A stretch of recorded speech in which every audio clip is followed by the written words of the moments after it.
ವೀಕ್ಷಕರಿಗೆ ನಮಸ್ಕಾರ. ಇವತ್ತು ಇನ್ನೊಂದು ಕಳೆ ಗಿಡದ ಬಗ್ಗೆ ತಿಳಿದುಕೊಳ್ಳುವ. ಇದು ಹುಳಿ ಸೊಪ್ಪು ಅಂತ ಹೇಳಿ, ಇದರಲ್ಲಿ ಹಲವಾರು ಪ್ರಭೇದಗಳಿದೆ. ಇದು ಎಲ್ಲರ ತೋಟಗಳಲ್ಲೂ ಅಲ್ಲಲ್ಲಿ ಬೆಳೆದುಕೊಂಡಿರ್ತದೆ. ಈಗ ನೋಡ್ತಾ ಇರುವುದು ನೀವು ನಮ್ಮ ಮನೆಯ ಒಂದು ಪಾಟ್ನಲ್ಲಿ ಬೆಳೆದುಕೊಂಡಿರುವಂತಹ ಹುಳಿ ಸೊಪ್ಪು.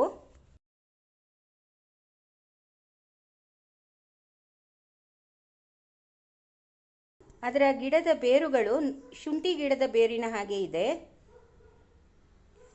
ಹುಳಿ ಸೊಪ್ಪನ್ನು ಇಂಗ್ಲಿಷ್ನಲ್ಲಿ ವುಡ್ ಸೊರೇಲ್ ಅಂತ ಹೇಳ್ತಾರೆ, ಸಂಸ್ಕೃತದಲ್ಲಿ ಚಾಂಗಿರಿ ಅಂತ ಹೇಳ್ತಾರೆ.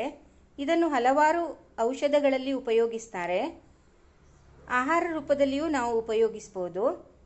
ಈ ಗಿಡದ ಹೂಗಳು ತಿಳಿ ನೇರಳೆ ಬಣ್ಣದ್ದಾಗಿದೆ. ಇದರಲ್ಲಿ ಹಲವಾರು ಪ್ರಭೇದಗಳಿದೆ.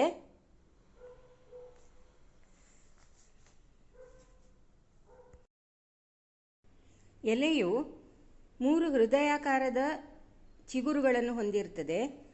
ಹುಳಿ ಸೊಪ್ಪು ವಿಟಮಿನ್ ಸಿ, ಪ್ರೋಟೀನ್ಗಳು, ಕ್ಯಾಲ್ಸಿಯಂ, ಕಬ್ಬಿಣದಿಂದ ಸಮೃದ್ಧವಾಗಿದೆ.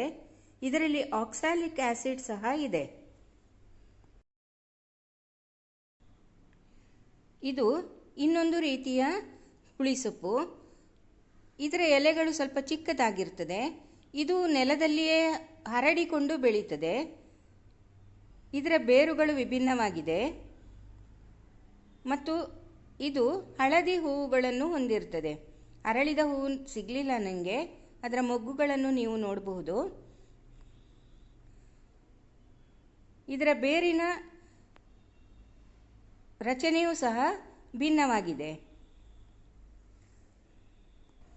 ಇನ್ನು ಇದರ ಪ್ರಯೋಜನದ ಬಗ್ಗೆ ಹೇಳುವುದಾದರೆ, ಇದು ಕ್ಯಾನ್ಸರ್ ಅಪಾಯವನ್ನು ಕಡಿಮೆ ಮಾಡ್ತದೆ, ಹೃದಯದ ಆರೋಗ್ಯವನ್ನು ಹೆಚ್ಚಿಸ್ತದೆ, ಆಸ್ತಮಾ ವಿರುದ್ಧ ಹೋರಾಡ್ತದೆ, ಅರಿವಿನ ಕುಸಿತವನ್ನು ನಿಧಾನಗೊಳಿಸ್ತದೆ, ಪೈಲ್ಸ್ ಇರುವವರಿಗೆ ಇದರ ಸೇವನೆ ಒಳ್ಳೆಯದು ಹಾಗೂ ಆಹಾರ ಸರಿಯಾಗಿ ಜೀರ್ಣವಾಗುವುದಕ್ಕೆ ಸಹಾಯವಾಗ್ತದೆ ಅಂತಲೂ ಹೇಳ್ತಾರೆ. ಈಗಾಗಲೇ ಹೇಳಿದ ಹಾಗೆ ಇದರಲ್ಲಿ ಹಲವಾರು ಹೈಬ್ರಿಡ್ ತಳಿಗಳಿವೆ. ಈಗ ನೋಡ್ತಾ ಇರೋದು ನೀವು ಹೈಬ್ರಿಡ್ ತಳಿ. ಇದರ ಆಕಾರ ಸ್ವಲ್ಪ ಭಿನ್ನವಾಗಿದೆ ಮತ್ತು ಇದು ಕಳೆ ಗಿಡವಾಗಿ ಬೆಳೆಯುವುದಿಲ್ಲ, ನಾವು ಪಾಟ್ಗಳಲ್ಲಿ ಬೆಳೆಸಿಕೊಳ್ಬೇಕು.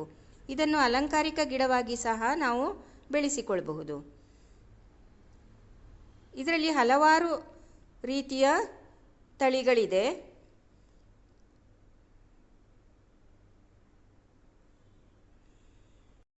ಇಷ್ಟೆಲ್ಲ ಔಷಧೀಯ ಗುಣಗಳಿರುವ ಈ ಹುಳಿ ಸೊಪ್ಪನ್ನು ನಾವು ನಿಯಮಿತವಾಗಿ ಅಡುಗೆಯಲ್ಲಿ ಉಪಯೋಗಿಸಬಹುದು, ಸಲಾಡ್ಗಳಲ್ಲಿ ಬಳಸಬಹುದು, ತಂಬುಳಿ ಮಾಡಬಹುದು, ಚಟ್ನಿ ಮಾಡಬಹುದು, ಸಾಂಬಾರುಗಳಲ್ಲಿ ಸಹ ಇದನ್ನು ಉಪಯೋಗಿಸಬಹುದು.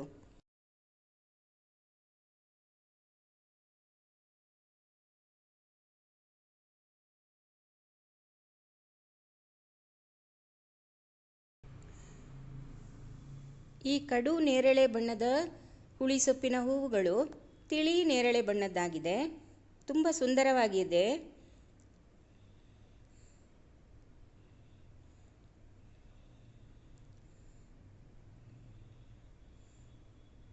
ಇದರ ಗೆಡ್ಡೆಗಳು ನೋಡಿ ಹೀಗೆ ಕಾಣ್ತಾ ಇದೆ. ಇದನ್ನು ನಾನು ಬೆಳೆಸಿಕೊಂಡಿದ್ದೇನೆ. ಇನ್ನು ಇತರ ಕೆಲವು ತಳಿಗಳನ್ನು ನೀವು ಇಲ್ಲಿ ನೋಡ್ತಾ ಇದ್ದೀರಾ. ಬಹು ಸುಂದರವಾಗಿ ಕಾಣುವಂತಹ ಈ ಹುಳಿ ಸೊಪ್ಪಿನ ಗಿಡಗಳನ್ನು ನಾವು ಅಲಂಕಾರಿಕ ಗಿಡಗಳನ್ನಾಗಿ ಸಹ ಬೆಳೆಸಿಕೊಳ್ಳಬಹುದು. ನಿಮಗೆ ಈ ಮಾಹಿತಿ ಉಪಯೋಗವಾಗಬಹುದು ಅಂತ ಎನಿಸ್ತೇನೆ. ಧನ್ಯವಾದಗಳು.